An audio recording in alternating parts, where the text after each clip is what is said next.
আজকে আসলে পথসভা বা উঠান বৈঠক সব মিলিয়ে আজকে জনসমুদ্রে পরিণত হয়েছে।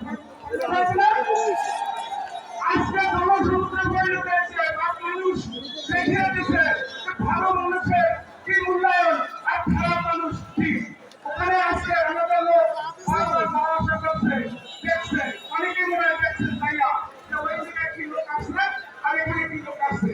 আসলে মানুষ ভালো মানুষই চায়, খারাপ মানুষ চায় না। চায় প্রতিনিধিত্ব, খারাপ মানুষ চায় ভালো এবং মন্দ দুইটা জিনিস। পথসভার আসলে তালতলা সবাই মাদ্রাসা ময়দানে কম বয়স শিশু, সেও কিন্তু ভালোটা বোঝে, খারাপটা খারাপ নাও বোঝে।